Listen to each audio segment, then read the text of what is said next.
할렐루야. 잘 오셨습니다. 오늘도 주님의 큰 은혜가 여러분의 심령에 새겨지는 그런 놀라운 일들이 있기를 주님의 이름으로 축복합니다. 지난주 수요일 날 유타주 오렘에 있는 유타 밸리 대학교 캠퍼스에서 아주 비극적인 사건이 일어났습니다. 여러분들 아마 다 들어서 아시지요.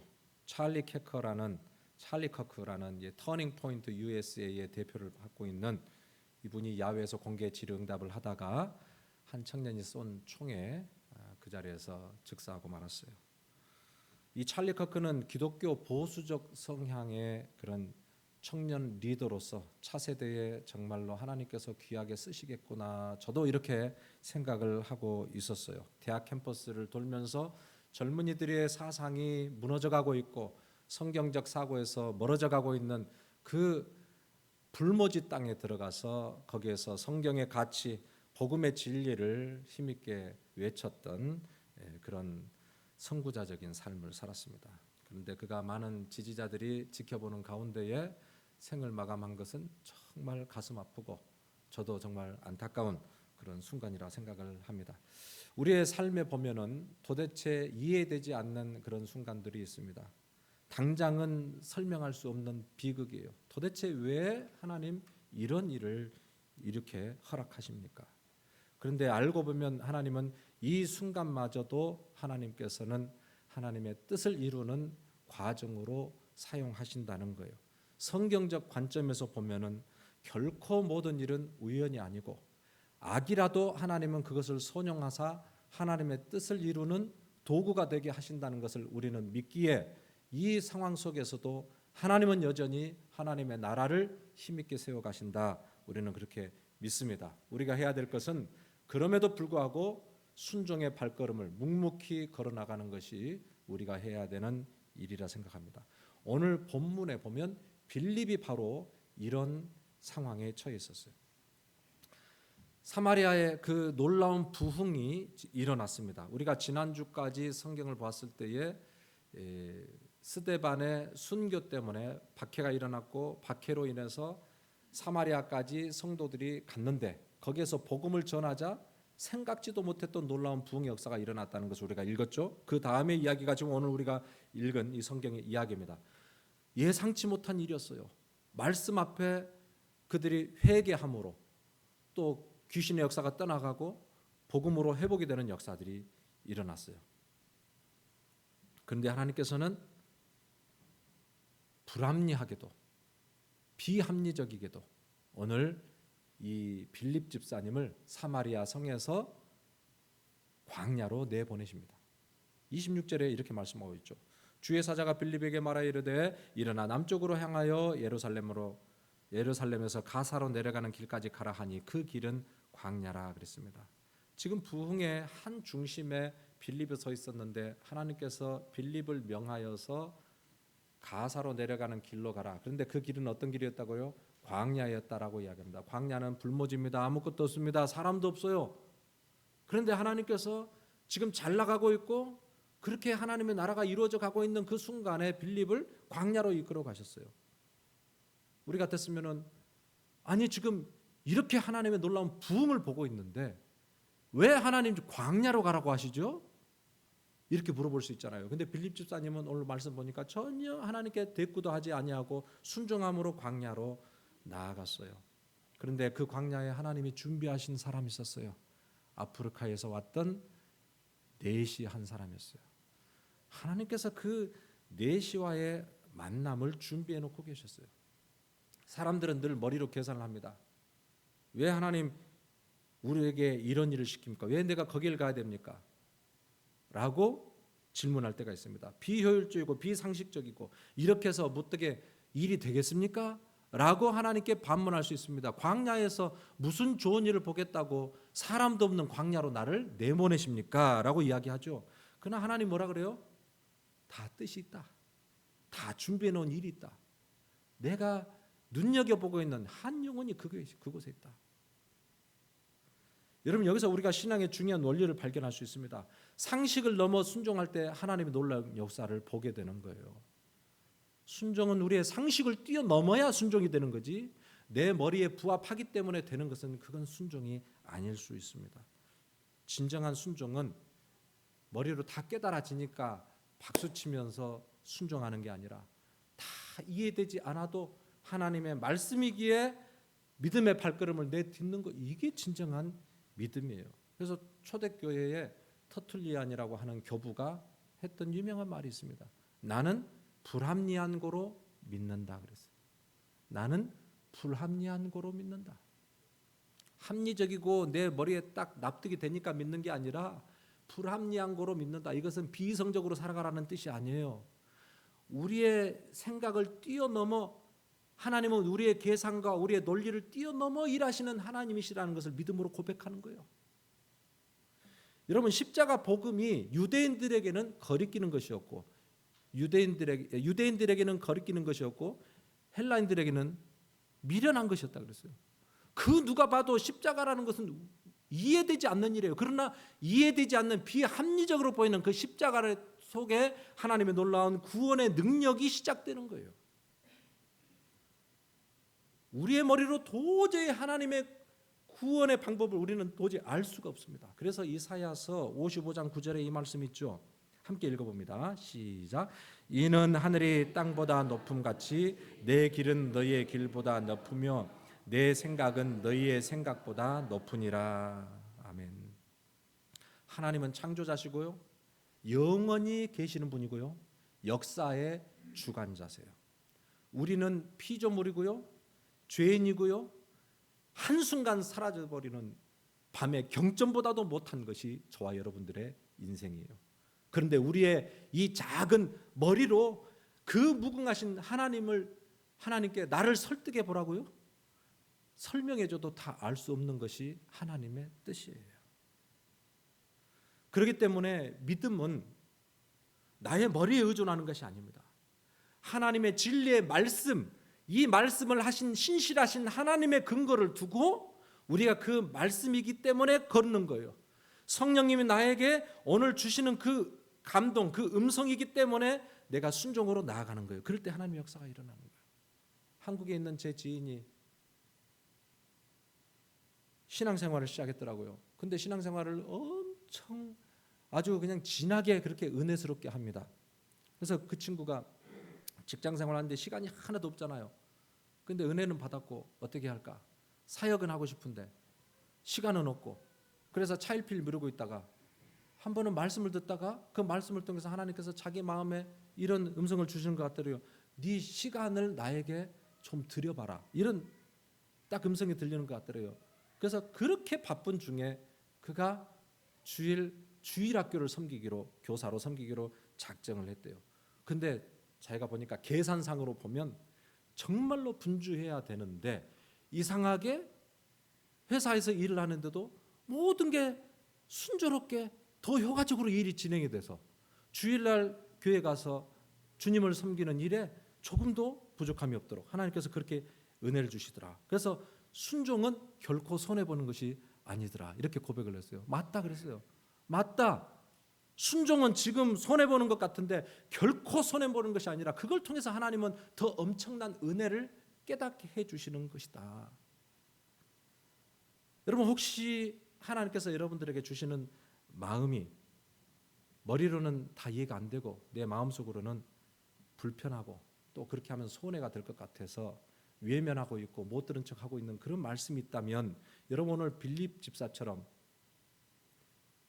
이해되지는 않아도 주님이 주시는 말씀이라면 순종으로 믿음의 걸음을 한번 내어 뜯어보시기 바랍니다. 여러분, 우리의 믿음이 얕은 물가에서 첨벙거리는 그런 수준이 아니라 다 알지 못해도 하나님의 말씀에 이끌려 저 깊은 바다를 향하여 말씀에 따라 순종으로 나아갈 때 하나님께서 우리에게 지금까지 내가 경험해보지 못했던 하나님의 놀라운 세계, 하나님의 놀라운 비밀들을 깨달으며 따라갈 수 있는 그런 은혜를 주실 줄로 믿습니다. 순종하는 사람에게는 하나님께서 놀라운 일들을 주시는데요, 상식으로는 도저히 이해할 수 없는 그런 일들을 경험하게 하세요. 오늘 본문에 그렇게 나와 있습니다. 27절, 28절 제가 읽어볼게요.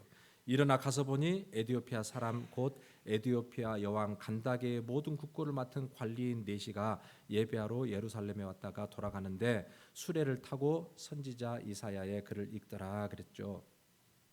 자, 지금 이해할 수 없는 이 말씀에 순종을 함으로 나아갔어요. 그랬더니 뜻밖의 한 사람을 하나님께서 만나게 해주셨어요. 그 사람이 에디오피아 넷이라 그랬습니다. 이 사람은 에디오피아 여왕 간다게의 모든 국고를 맡은 관리인이라 그랬어요. 보통 사람이 아니죠. 거의 관리직이에요. 한 나라의 재정을 맡길 정도라면 그 왕의 큰 신임과 신뢰를 얻었던 사람 아니에요. 그런 고위직이에요. 그런데 이 사람은 아시다시피 아프리카에서 온 흑인입니다. 얼굴이 검습니다. 그리고 그는 넷이었습니다. 이방인이죠. 그래서 그 사람은 율법적으로 보면은 이 사람은 부정한 사람이에요.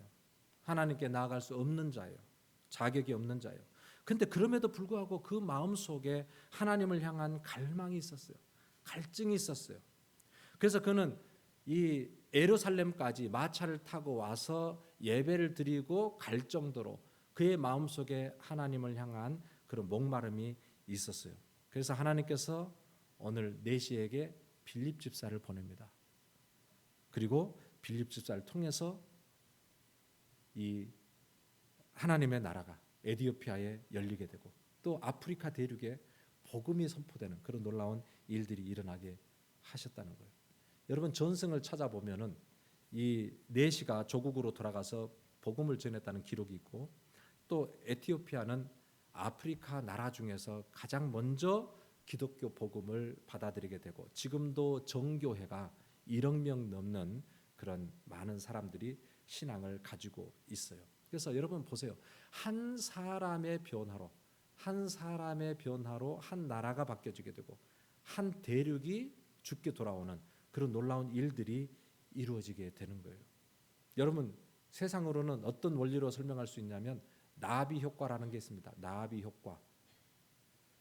기상학자 에드워드 로렌츠가 한 말인데요.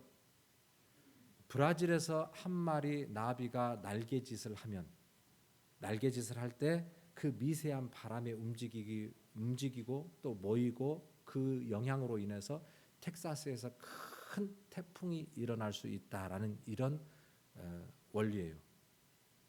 기상학적으로도 이런 일들이 일어날 수 있다는 거죠. 그러니까 여러분 보세요. 작은 한 사람의 회심, 작은 하나의 움직임이 큰 상상하지도 못했던 그런 결과를 낳을 수 있다는 거예요. 영적으로도 여러분 동일한 게 적용이 될 수 있습니다. 하나님은요, 하나님의 역사를 이루실 때에 모든 사람을 들어서 쓰시는 게 아니에요. 한 사람을 통해서 그 한 사람의 영혼을 영적인 지렛대로 삼아 하나님의 역사가 이루어지는데 한 사람의 변화로 가정이 변화되고 한 사람의 회개로 직장이 변화되고 교회 공동체가 새로워지는 그런 놀라운 역사들이 이루어지게 되는 거예요. 여러분 세계가 주목하는 우리 한국의 놀라운 부흥의 역사가 어디서 시작됐냐면은 1907년 평양에서 이루어지게 되지 않습니까?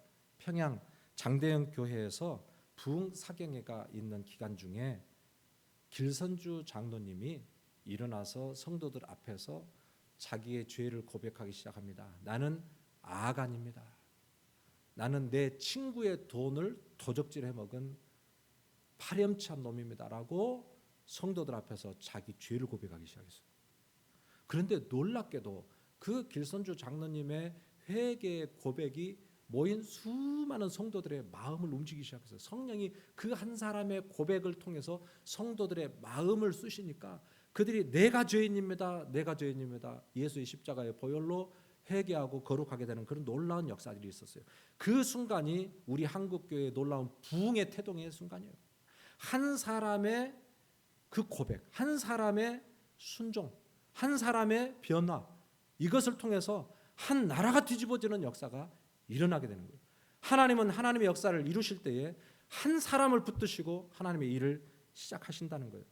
여러분, 나의 작은 순종, 나의 작은 변화, 이거 별거 아니야. 여러분 작게 여기지 마시기 바랍니다. 빌립의 작은 순종을 통해서 하나님은 놀라운 한 나라 한 대륙의 풍성한 열매를 하나님께서 맺혀 갔던 것처럼 여러분 오늘 저와 여러분들의 순종이 얼마나 귀한지 몰라요. 저와 여러분들의 변화가 얼마나 귀한지 몰라요. 저와 여러분들의 결단을 하고 주님 앞에 순종으로 나아가는 그 걸음이 작은 것 같아도 나비 효과처럼 그 작은 필라델피아 이 작은 귀퉁이에서 우리가 주님을 향한 아름다운 믿음의 날갯짓을 할 때에 그것이 언젠가는 하나님의 나라를 위해서 귀하게 쓰임받는 그런 귀한 믿음의 날갯짓이 될 수 있다는 거예요.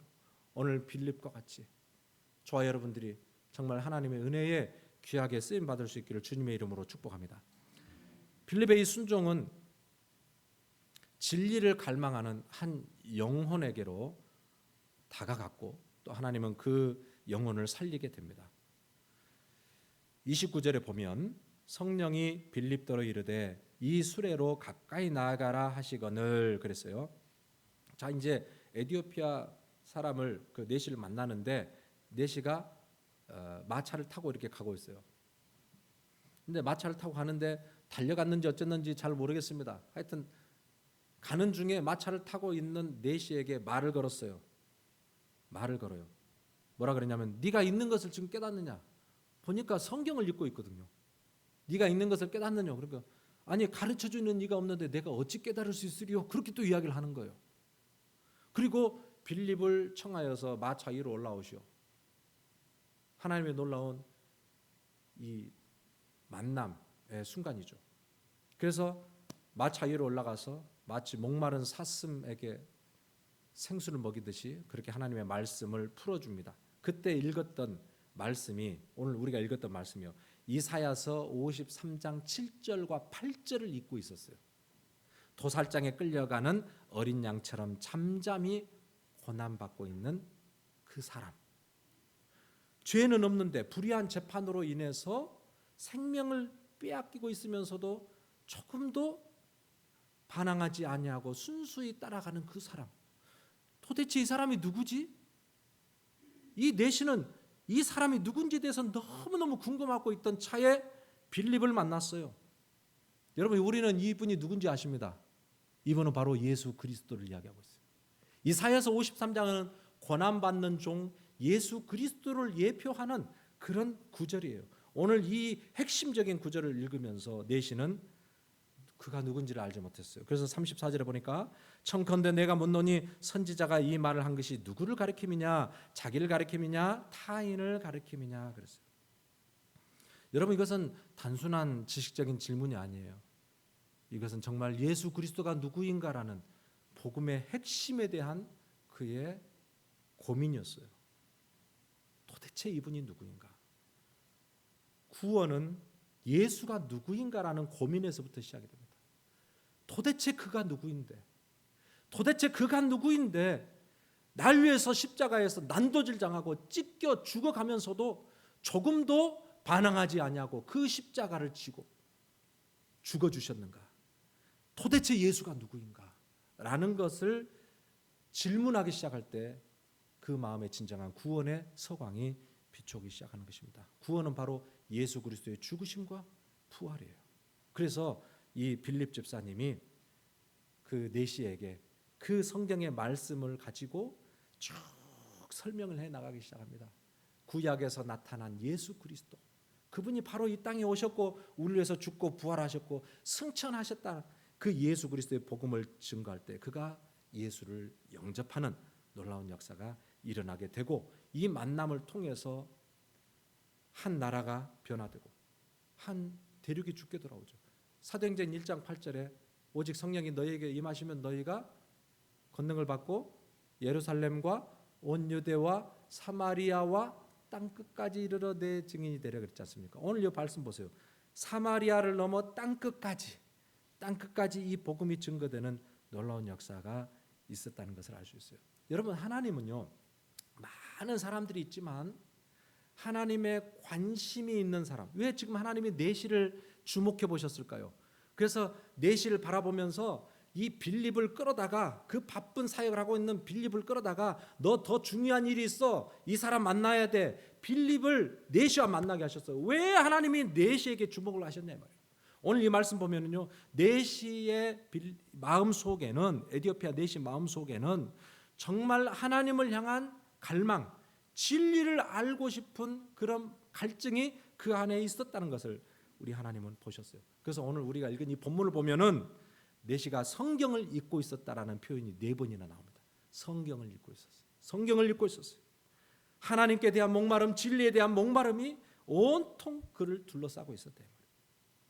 여러분, 오늘 하나님은요, 진리를 사모하는 자를 결코 외면하지 않으시고 반드시 하나님께서 우리에게 은혜를 베풀어 주셔서 그 진리의 갈증을 회복시켜 주시고 하나님의 놀라운 구원을 경험하게 해 주십니다. 여러분, 여러분에게 있어서 지금 무엇이 갈증이 있습니까? 여러분의 인생에 지금 무엇이 갈증입니까? 무엇을 갈망하고 있습니까? 사람들은 다 자기가 이끄는, 자기를 이끌어대는 그런 갈증에 이끌려 살아갑니다. 내가 달려가는 곳, 그것이 나의 갈증이에요. 내가 바라보는 곳, 그것이 나의 갈증이에요. 여러분들은 무엇이 여러분의 갈증이에요? 한국의 어떤 교회 목사님 설교하시다가 이런 이야기를 하는데 좀 웃었습니다만은, 성도들에게 이런 이야기를 하죠. 여러분, 골프에 사용하는 시간 절반이라도 주님께 좀 드려보십시오. 이런 이야기를 하시더라고요. 얼마나 그 교회 성도들이 골프를 많이 치는지는 잘 모르겠습니다만은, 골프를 치려고 하면 거의 반나절에서 하루를 가서 그 땡볕에서 무거운 것을 짊어지고 그 작은 눈에 잘 보이지도 않는 이것을 구멍에다 한번 넣어보려고 열심히 친다 그래요. 그 목사님의 표현에 따르면. 물론 다 좋은 운동이긴 하지만 우리의 열정이 어디 있는가? 날 위해 죽으시고 날 위해 부활하셔서 영원한 생명을 나에게 주시는, 무조건적으로 나를 지금도 사랑하시고 포기하지 아니하시는 그 하나님의 사랑을 얼마나 우리는 갈망하고 있는가? 왜 주님이 날 위해 죽으셨어요? 왜 주님이 이 땅 가운데 오셨어요? 왜 주님이 날 위해서 십자가에서 벌거벗겨 그 보혈을 나에게 흘러주셨어요? 여기에 대한 갈망이 있는가? 우리는 이 갈망에 대해서 다시 한번 우리를 되돌아봐야 돼요. 내시를 보세요. 그는 성전에 들어갈 수 없는 몸이었어요. 이방인이었고 정결하지 못하다 그래가지고 예루살렘 성전에 들어가지도 못했어요. 이방인의 뜰에 머물렀어요. 그럼에도 불구하고 그는 그 먼 거리에서 마차를 타고 예루살렘을 향하여, 하나님을 향하여, 진리를 향하여 그렇게 나아갔어요. 진리를 향한 목마름이 얼마나 귀한지 몰라요. 예수님이 요한복음 17장 17절에서 이렇게 함께 읽어봅니다. 시작. 그들을 진리로 거룩하게 하옵소서. 아버지의 말씀은 진리니이다. 아멘. 왜 진리가 중요한지 아십니까? 왜 하나님 말씀이 중요한지 아십니까? 하나님의 말씀인 진리이기 때문에 중요해요. 디모데후서 3장 15절 보니까 성경은 능히 너로 하여금 구원에 이르는 지혜가 있게 하느니라 그랬어요. 여러분, 성경만이 우리에게 바른 진리를 가르쳐 줍니다. 성경을 우리가 깊이 묵상하고 성경에서 나에게 주시는 주님의 음성을 들어야 이 복잡한, 정말 세상의 가치가 난무한 이 세상 속에서 우리가 휩쓸려 가지 아니하고 하나님의 진리의 푯대를 향하여 올곧게 나아갈 수 있어요. 그 힘은 다른 데서 오는 게 아니에요, 여러분. 하나님의 말씀을 아는 데서 오는 거예요. 그러니까 말씀에 집중을 해야 되는 거예요. 오래 신앙생활하고 교회를 그렇게 자주 다녀도 하나님의 말씀에 집중하지 아니고 말씀으로 우리의 삶에 체계가 잡혀지지 않으면 신앙이 얼마나 부실한지 몰라요. 금방 넘어집니다. 하나님의 말씀이 우리 안에 들어와야 돼요. 목마른 사슴처럼 하나님의 은혜의 말씀을 꿀떡꿀떡 하나님의 말씀을 쏟아질 때 그것을 아멘으로 맞고 그 마음의 심령에 새기고, 그래서 날마다 새겨진 그 말씀을 묵상함으로 그것에서 힘을 얻고 살아가는 성도, 세상을 이기지 못하는 성도예요. 여러분, 이 성도는 하나님이 눈여겨보시는 성도예요. 오늘 내시처럼 여러분, 하나님께서 여러분들에게 큰 은혜를 말씀을 통해 주시는 거예요. 그래서 제가 조금 더 광고 시간 또 말씀드리겠지만은 성경을 우리가 암송을 좀 더 열심히 했으면 좋겠다 싶어서 제가 그랬습니다. 매일매일 하루아침에 일어나서 얼마나 바빠요. 여러분 10분 15분 먼저 일어나세요. 그래서 하나님의 말씀 펴세요. 잠깐이라도 기도하세요. 그 말씀을 통해서 오늘 나에게 주신 음성 들으세요. 그래야 삽니다. 그래야 여러분 살고 여러분 자녀 살고 교회 삽니다. 여러분, 말씀만이 구원의 유일한 길이심을 명심하시면서 믿음으로 끝까지 승리하시길 주님의 이름으로 축복합니다. 자, 말씀을 강망했던 이 내시에게 하나님께서는 복음을 들려주시고 구원을 받는 그런 일들이 일어나게 됩니다. 38절 39절 보니까 이에 명하여 수레를 멈추고 빌립과 내시가 둘 다 물에 내려가 빌립이 세례를 베풀고 둘이 물에서 올라올새 주의 영이 빌립을 이끌어간지라 내시는 기쁘게 길을 가므로 그를 다시 보지 못하니라 그랬습니다. 자, 이 말씀을 듣고 그가 마음에 감동을 받았습니다. 예수 그리스도를 나의 구주 나의 하나님으로 영접을 했어요. 그래서 세례를 받기로 결단합니다. 세례라는 것이 뭐죠? 침례. 세례라는 것은 우리가 예수와 함께 죽고 예수와 함께 다시 살아나는 거예요. 거듭난다라는 거예요. 이제는 과거에 나는 다 죽었습니다. 이제 예수 그리스도 안에서 나는 새롭게 새 생명을 얻은 그런 복된 인생을 살게 되었습니다를 고백하는 것이 세례잖아요. 오늘 이 내시가 세례를 받습니다. 그리고 말씀 보니까 기쁘게 길을 갔다 그랬어요. 영어 성경에 보면 계속해서 기쁘게 갔다 진행형으로 쓰고 있는데요. 여러분 이게 바로 구원입니다. 구원이라는 것은 우리 마음에 하나님의 놀라운 기쁨이 부어지는 거예요. 하나님을 영접하는 자, 하나님의 자녀가 된 자에게는 세상이 주지 못하는 또 다른 차원의 기쁨, 하나님이 주시는 기쁨, 예배할 때 하나님이 나에게 깨닫게 해주신 그 은혜 안에서 누리는 기쁨, 이 고통스러운 험악한 세상 속에서도 하나님과 동행하며 살아갈 수 있는 그런 은혜를 누리는 기쁨, 이런 기쁨들을 우리에게 주신다는 거예요. 이런 기쁨이 우리 안에 있기를 주님의 이름으로 축복합니다. 여러분 빌립은요 성령에 의해서 이곳을 이 장소를 떠나게 돼요. 자, 함께 끝까지 걸어가는 게 아니라 하나님께서 빌립을 다른 데로 끌고 가셔요. 어디로 끌고 가셨어요? 자, 40절 한번 읽어볼게요. 40절 빌립은 아소도에 나타나 여러 성을 지나다니며 복음을 전하고 가이사라에 이르니라 그랬습니다. 자, 하나님께서 그를 이제 내시로부터 떠나버립니다. 다시 보지 못하게 합니다. 그리고 아소도에 나타났다 그랬어요. 에스겔을 하나님께서 환상을 보게 하실 때 막 머리채를 끌고 올라가셔가지고 환상을 보게 하시고 막 이런 일들이 있지 않습니까? 모르겠어요. 머리채를 끌고 가셨는지는 모르겠지만 오늘 이 상황을 보면 설명은 나오지 않지만 하나님께서 내시와 딱 분리를 시켜놓으시고 갑자기 빌립이 아소도에 나타나서 그래서 여러 성을 다니며 다시 복음을 전하는, 거기서도 복음을 전하고 주님이 이끄는 데 가서 또 복음을 전하는 이 모습을 이렇게 보여주고 있습니다. 아마 빌립은 그 이후로 한 번도 다시 내시를 만나지 못했을 거예요. 내시가 빌립이 뿌렸던 그 말씀의 씨앗이 내시 안에서 열매를 맺어서 그래서 아프리카를 변화시켰다는 이 엄청난 구원의 이야기는 아마 그는 모르고 빌립은 세상을 떴을 수도 몰라요. 그러나 여러분 정말로 중요한 것은 뭐예요? 중요한 것은 내가 뿌린 씨앗이 얼마나 열매를 맺었는지 확인하는 것보다 더 중요한 것은 우리가 있는 곳에서 계속해서 하나님의 사역을 말씀으로 잘 감당하는 것이 그게 중요한 거예요. 고린도전서에 보면은 어떤 이는 씨를 뿌리고 어떤 이는 거두게 하지만은 이 모든 일은 다 하나님이 하신다는 거, 하나님이 하신다. 그러니까 여러분 오늘 우리가 하는 일이 우리 때에 다 열매를 못 볼 수도 있어요. 우리가 눈물로 뿌리고 우리가 순종하고 우리가 헌신의 삶을 사는 것이 나의 때에 열매를 못 볼 수 있어요.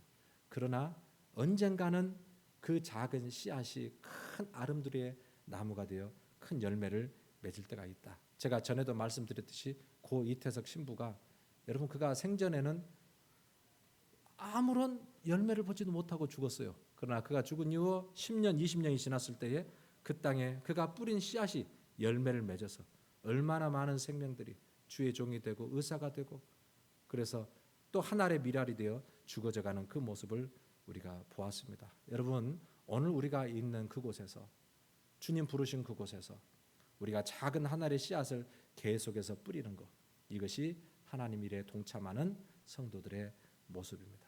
결론입니다. 다시 찰리 커크의 이야기로 돌아가면은 어젠가 보니까 찰리 커크의 아내 에리카 여사가 남편이 사망한 후에 이틀 후에 긴급 성명 발표를 했더라고요. 그러면서 여러 가지 고백을 하는데 하나님을 사랑하는 자, 곧 그 뜻대로 부르심을 입은 자들에게는 모든 것이 합력하여 선을 이루느니라. 사랑하는 남편, 장래가 촉망되고 정말 하나님께서 귀하게 쓰실 것 같은 그 남편이 그렇게 갑작스럽게 사망을 했어요. 그럼에도 불구하고 믿음 있는 성도는 반응이 다르더라고요.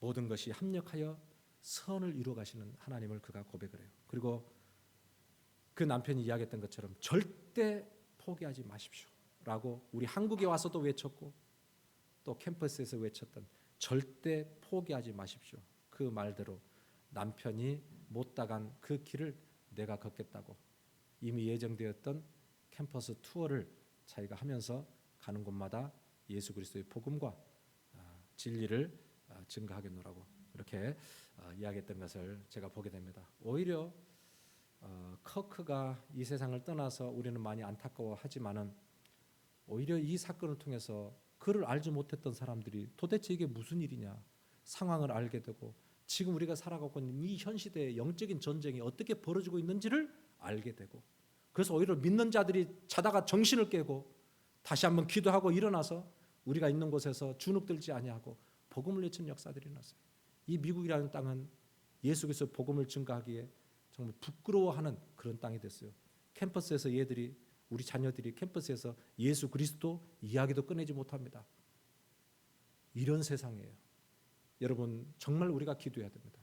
이 땅이 다시 회복되기를, 하나님의 나라가 다시 회복되기를, 예수 그리스도의 나라가 다시 회복되기를 우리가 기도를 해야 됩니다. 여러분 오늘 하나님이 하시는 일은 정말 놀라운 일들 우리가 보게 됐어요. 스데반 집사님의 이 순교를 통해서 복음이 유대와 사마리아 땅끝까지 이르렀던 것처럼 오늘 빌립의 작은 순종을 통해서 이디오피아 내시 한 사람이 변화되고 그 한 사람을 통해서 나라와 대륙이 변화되는 이 놀라운 역사들이 이루어졌습니다. 여러분 도저히 이해되지 않지만 왜 광야로 내모십니까? 납득이 되지 않아도 하나님 앞에 우연이라는 것은 없다는 것을 인정하면서 우리의 만남 가운데도 오늘 내가 이 자리에 서게 된 것도 하나님의 놀라운 뜻이 있음을 알고 그 자리에서 복음의 씨앗을 뿌리고 믿음으로 하나님 앞에 반응할 때에 하나님은 우리의 이 작은 날개짓을 통해서 하나님의 놀랍고 크고 위대하신 일들을 이루어가고 계신다는 이 믿음을 가지고 오늘 저희도 주님 앞에 서야 됩니다. 오늘 저와 여러분들이 하나님의 손에 붙들려서 복음의 영광을 위해서 귀하게 쓰임받는 그런 귀한 영적인 지렛대로 쓰임받을 수 있기를 주님의 이름으로 축복합니다. 준비하신 헌금을 하나님께 올려드립니다.